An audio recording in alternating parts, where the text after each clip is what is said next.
அதுதான் செய்ய முடியும். ஒருத்தவங்களுக்கு வசதி இருக்கும், ஒருத்தவங்களுக்கு வசதி இருக்காது. அதனால நெய் தீபம் அப்படிங்கிறது ரொம்ப விசேஷமானது. நான் ரொம்ப காலமாக நான் மக்களுக்கு சொல்கிறது அது ஒன்று தான்.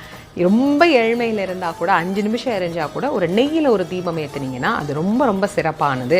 அதனால் நெய்யில் வந்து தீபம் ஏற்றுங்க, மண் விளக்கு பயன்படுத்துங்க, பஞ்சு திரி போடுங்க, போதும். நம்ம ரொம்ப போட்டு குழப்பி இது இப்படி தான் இருக்கணும், அது அப்படி தான் இருக்கணும் அப்படின்னு வந்து பயமுறுத்துவது ஆன்மீகம் அல்ல. ஆன்மீகம் என்பது மக்களுடைய அன்றாட வாழ்க்கையை மிக சரியான பாதையில் எடுத்துகிட்டு போகிறது. அதனால் எளிமையாக சாதாரணமாக ஒரு அகல் விளக்கு, ஒரு அதில் சின்னதாக நம்ம கார்த்திகை தீபம் ஏற்றுறோம்ல, அதில் ஒரு பஞ்சுத்திரி போட்டு அதில் கொஞ்சம் நெய் விட்டு ஏற்றினாலே போதும், சுவாமி சந்தோஷமாக அதை ஏற்றுக்குவார். அதில் ஏதாவது தவறுகள் செய்கிறாங்க அப்படின்னு உங்களுக்கு ஏதாவது தோணியிருக்கா?